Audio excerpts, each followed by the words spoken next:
Coucou, dans cette vidéo astrologique, je vais analyser le sujet de la pleine lune du 23 mai cette année dans l'axe Gémeaux-Sagittaire et je vais aborder les sujets inhérents à cette présence des planètes en taureau.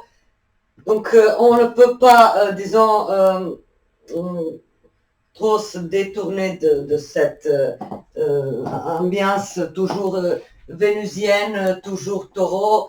Donc, je vais expliquer de quoi il s'agit. Et je considère que c'est une pleine lune douce, agréable, joyeuse, comme on a eu précédemment la nouvelle lune également en taureau, sans secousse, sans épreuve, sans trop de tracas ou de remise en question, tout, comme on dit, tout passé crème.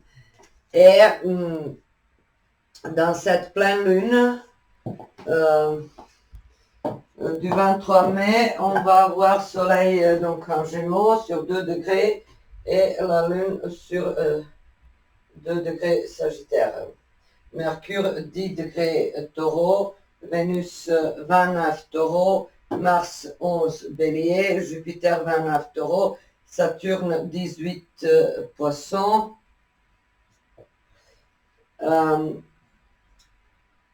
et Uranus 23 Taureau, Neptune 29 Poissons, Pluton 2 degrés Verseau, Pluton rétrograde.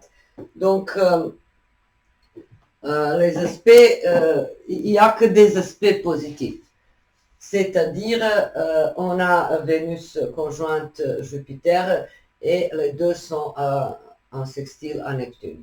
Vénus, donc, dans son domicile, Jupiter dans le signe de Terre et eau, donc sextile à Neptune qui est dans le signe de l'eau, Soleil, Trigone, Pluton.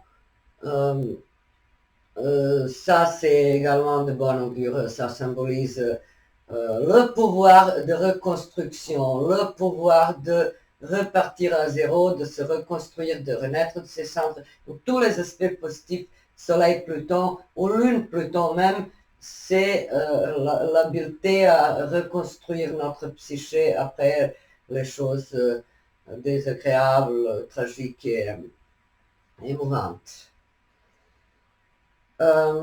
Ensuite,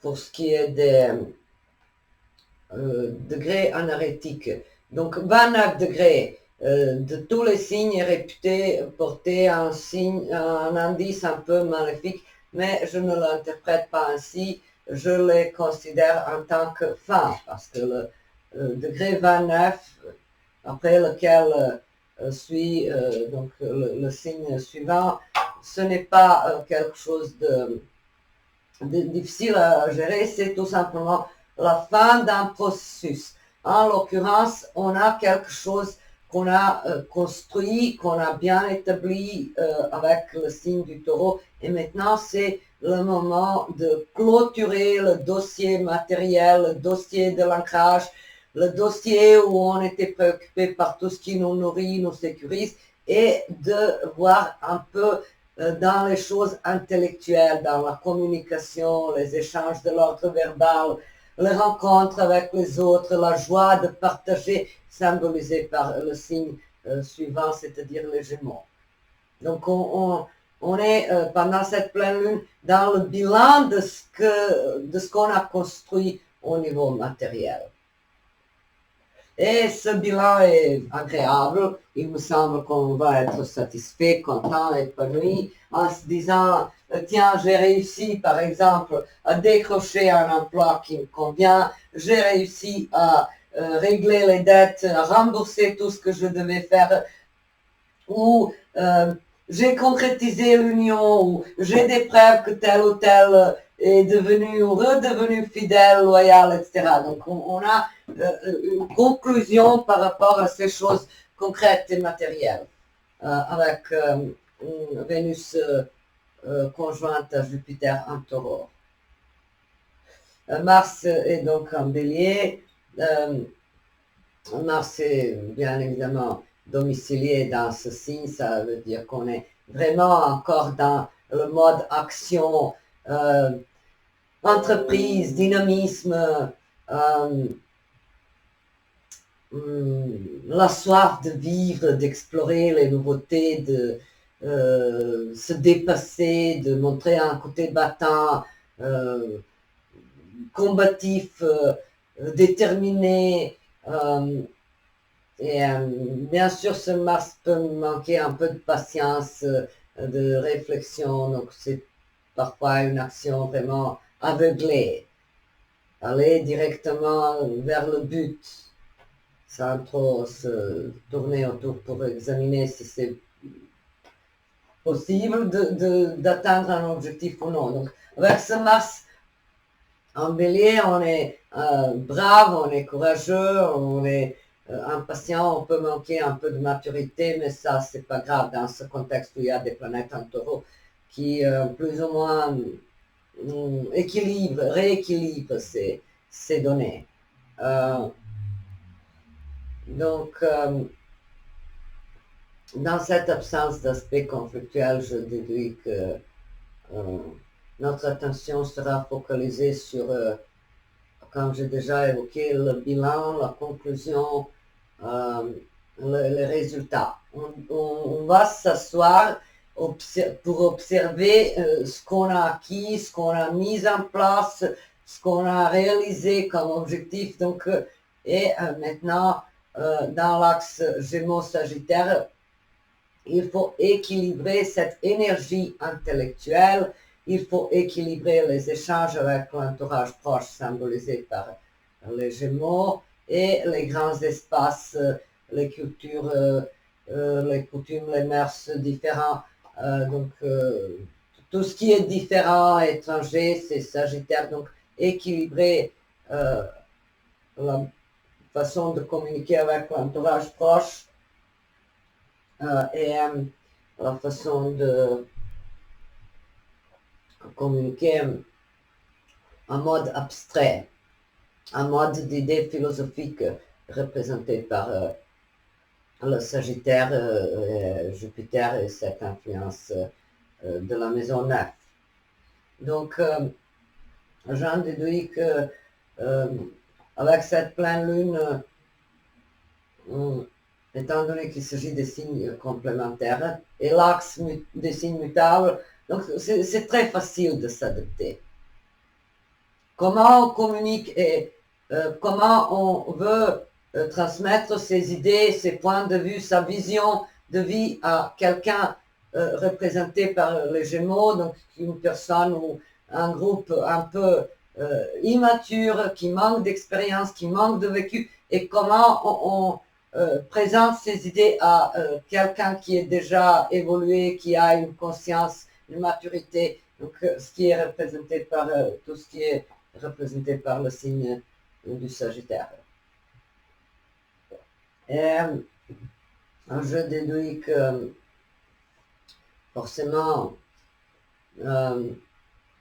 avec cet axe Gémeaux-Sagittaire, on peut se rendre compte de la défaillance d'un entourage proche, avoir envie de sortir d'un sillage d'idées préconçues, de préjugés, de l'étroitesse de l'esprit représenté par l'entourage proche et le signe des Gémeaux. C'est une communication plus ou moins basée sur les potins, rumeurs, donc à un niveau basique de la communication, des capacités cognitives, de la verbalisation, donc tout est avec le signe des Gémeaux, c'est dans sa phase plus ou moins primaire, rudimentaire plus ou moins. C'est la première parole, c'est les communication de base avec l'entourage proche, c'est l'apprentissage. Alors qu'avec le signe du Sagittaire, on a donc des concepts, on a des idées sur l'éthique, sur la philosophie de vie, sur les questions métaphysiques, etc. Et je vois cet axe dans ce contexte où on a des planètes en taureau en tant qu'enseignement et leçon et apprentissage éventuellement à transmuter, apprentissage sur ces choses concrètes, sur la gestion matérielle, sur la vie sentimentale, sur le couple, sur le confort personnel. Donc avec l'axe Gémeaux Sagittaire, on veut transmettre ces connaissances, comment nous avons réussi à nous ancrer, à rendre notre partenaire plus fidèle, plus aimant, plus gentil, plus disponible. Donc transmettre ces expériences par le biais de la parole, de la conversation, de la correspondance, des écrits, des livres, vous voyez, donc c'est l'axe de l'apprentissage, de l'intelligence, où l'on sort plus ou moins de ces besoins élémentaires comme assouvir un appétit concret pour la nourriture, pour avoir un confort de base pour pouvoir fonctionner. On sort de ce cadre banal de la vie quotidienne des attaches terrestres. Et avec Gémeaux Sagittaire, on s'élève. Vous voyez de quoi je parle. On s'élève, on se projette vers l'avenir, on se lance vers les autres, on veut découvrir le monde ailleurs. Le monde ailleurs, ça peut être donc le monde abstrait, le monde de la poésie, de la littérature, ou connaître donc des cultures différentes de la nôtre, entreprendre un voyage, s'enrichir intellectuellement, parce qu'on se rend compte qu'on a déjà une base plus ou moins faite de ces choses concrètes, et maintenant on a besoin d'une couche superposée sur cette construction de base. On a des fondements et maintenant il faut mettre la toiture. Donc vous voyez de quoi je parle. Il faut, avec cet axe, aller un peu au-delà des préjugés, des pensées banales de l'entourage, des choses qui ressemblent plus ou moins à une propagande, et aller un peu plus loin avec le signe du Sagittaire. C'est ça, se détacher d'un point de vue strictement local et voir un peu les choses au niveau universel. Donc, vous voyez, la question universelle que la symbolique du Sagittaire traite, c'est la vie, la mort, le bien, le mal, l'honnêteté, la loyauté, donc l'érudition, la culture générale, l'éducation, l'élévation de l'esprit et la sortie évidemment de la banalité. Donc l'ouvrage que j'ai choisi pour illustrer, c'est surtout en lien avec cette conjonction Vénus-Jupiter, parce que c'est un aspect qui me parle quand même très parlant, qui me semble très parlant. Et donc j'ai choisi le film Mariage avec un point d'exclamation sorti en 2004 avec Jean Dujardin et Mathilde Seigné, et la réalisatrice c'était Valérie Guingaudet. Donc mariage comme l'alliance de la chair et de l'idée entre deux personnes qui s'aiment, qui se promettent de se soutenir, de s'épauler, de se rassurer, de se consoler mutuellement et de profiter des moments de joie et de complicité, mais comme ça se passe pas toujours comme prévu. Donc, dans ce film, on voit peut-être la philosophie principale de tout lien cadré, officiel, c'est-à-dire le mariage est comme une ville assiégée. Ceux qui sont dehors veulent y rentrer et ceux qui sont à l'intérieur veulent en sortir. Donc il y a une dynamique dans le mariage où l'on se lasse, où l'on on est déçu, on est plus ou moins indécis sur ce que l'on doit faire après. Et donc c'est fragile en fait. Mais forcément, avec cet axe de la pleine lune Gémeaux-Sagittaire, c'est surtout repenser, penser à ces choses-là. Donc, est-ce que dans notre propre optique, l'engagement officiel et tout ce qui est à long terme représenté par cette conjonction Vénus-Jupiter, est-ce que c'est vraiment quelque chose d'épanouissant pour nous? Est-ce qu'on doit entretenir à tout prix les choses sur la durée? Rester figé dans ce qui normalement était prévu par les générations précédentes? Est-ce qu'on doit être éternellement conservateur? À qui ça profite, le conservatisme obstiné? Vous voyez, donc avec cet axe finalement, on s'ouvre mentalement avec cette pleine lune. Je dirais, et justement, le dernier degré de Vénus-Jupiter en taureau, c'est se rendre compte, entre autres, de la futilité de certaines choses matérielles. Bien sûr, pas les mépriser, pas les détruire, pas les gaspiller, mais comprendre qu'il y a quelque chose au-delà de ça.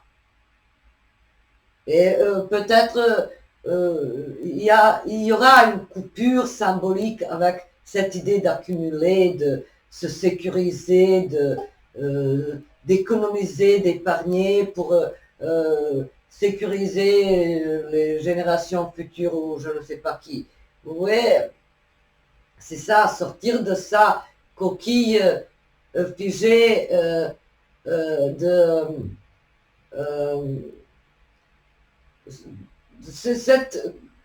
ce cocon matériel où l'on était pour rester à l'abri, disons, des adversités de la vie, du destin. Maintenant, c'est le temps de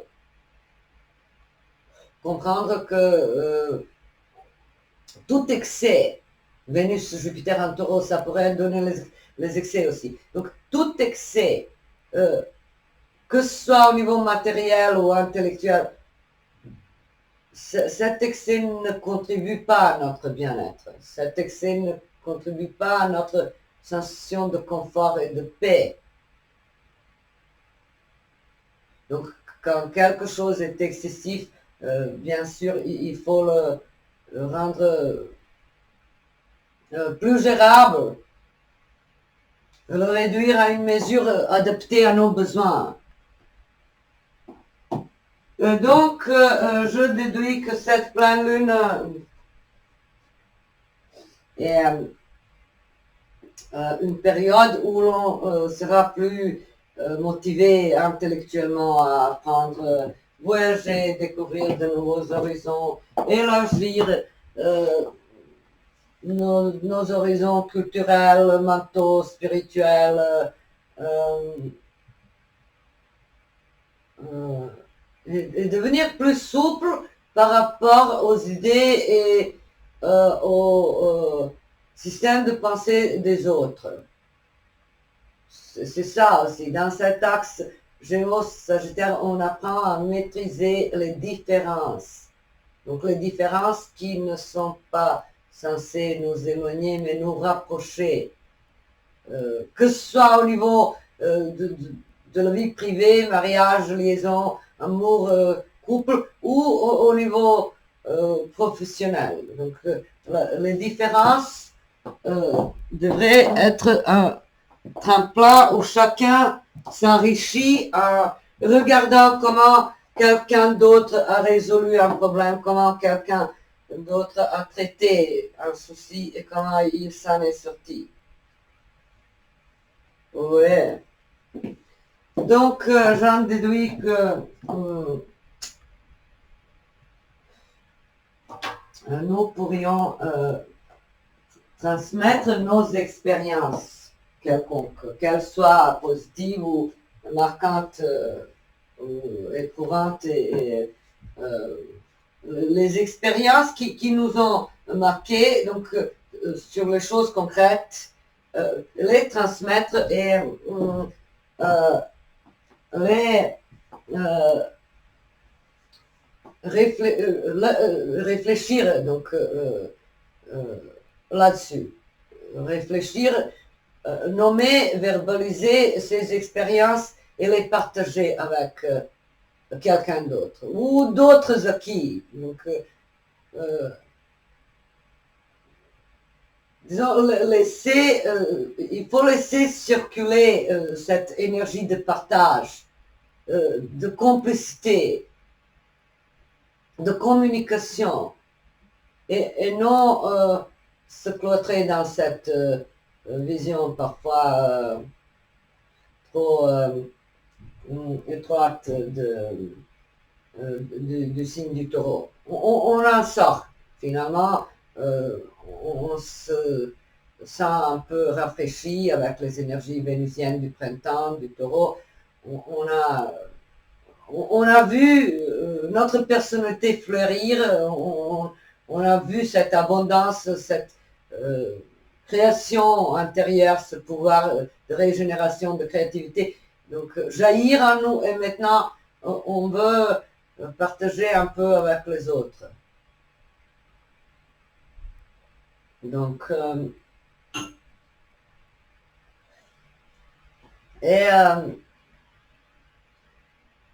donc dans l'ouvrage que j'ai choisi, c'est surtout cette conjonction Vénus-Jupiter en taureau,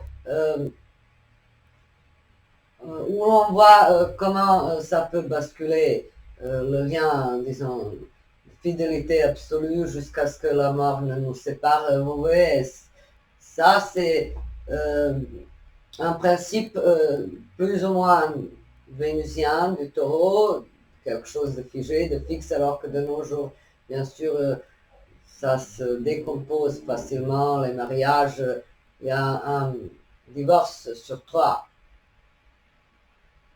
Vous voyez? Donc peut-être repenser à cette idée, comment on s'engage, à qui on fait confiance, et ce qu'on attend de cet autre. Apparemment, on a déjà dépassé le stade de sécurité matérielle, de base, de construction, de quelque chose de rassurant,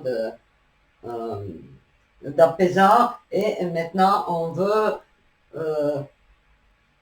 découvrir le monde autour, par le biais de la lecture, de la parole, de la communication, de l'apprentissage d'une langue étrangère. Donc, on sort de notre étroitesse où l'on était pour mieux se régénérer, pour capter ces énergies fraîches printanières nécessaires à notre bien-être. Mais là, on veut voyager ou apprendre. Et je dirais qu'avec cette pleine lune, on n'a pas peur de différence. On ne peut pas rester tel qu'on était il y a une dizaine d'années juste pour plaire aux autres.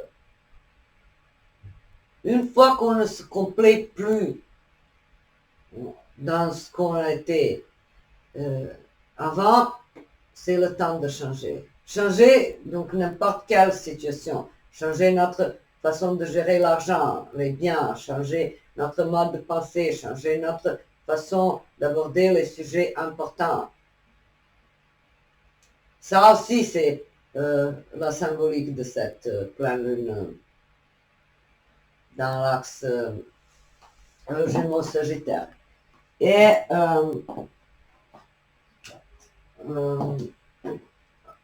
les aspects positifs de Vénus, Jupiter à Neptune, ça présage la possibilité de concrétiser un rêve, d'atteindre un idéal, de donner un sens spirituel plus élevé à nos actions.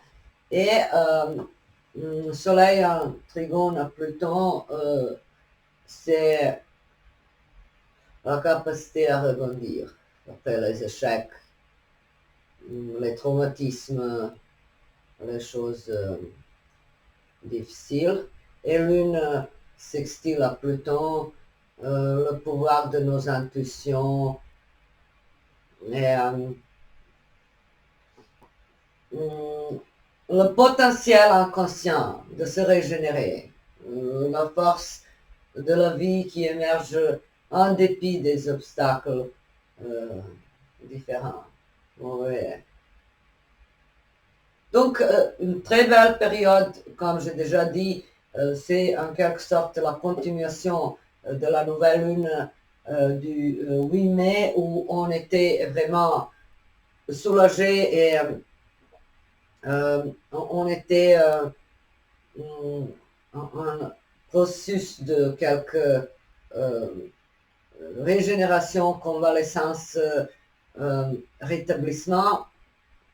Et maintenant, on est régénéré et prêt à aller voir ailleurs. Cet univers lointain qui nous attire s'ouvre devant nous avec cette pleine lune. Donc c'est un débarras symbolique par rapport à ce qui nous retenait figés dans un univers figé, matériel, concret, dans un espace étroit, familial, professionnel, personnel. Donc on sort de cette programmation, de cet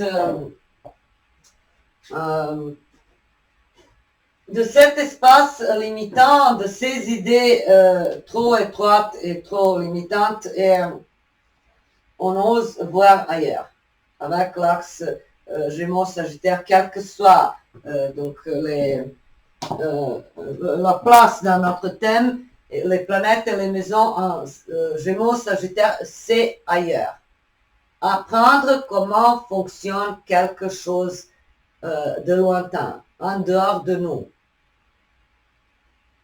Et donc cette pleine lune favorise surtout l'apprentissage, les examens, les signatures, les transactions, les négociations, où l'on doit donc montrer qu'on a appris quelque chose, qu'on est capable de rédiger un contrat ou de le lire ou de le comprendre sans demander peut-être l'aide d'une personne experte dans le domaine. C'est ça aussi.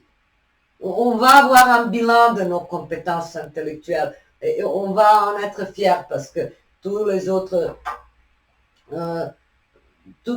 aspects sont harmonieux et donc il n'y a pas de difficulté. On ne peut pas se tromper. On est vraiment réaliste et on apprécie nos compétences de manière réaliste, objective, avec toutes ces planètes en taureau. Donc je vous souhaite une belle et douce pleine lune dans l'axe Gémeaux-Sagittaire et je vous dis à très bientôt.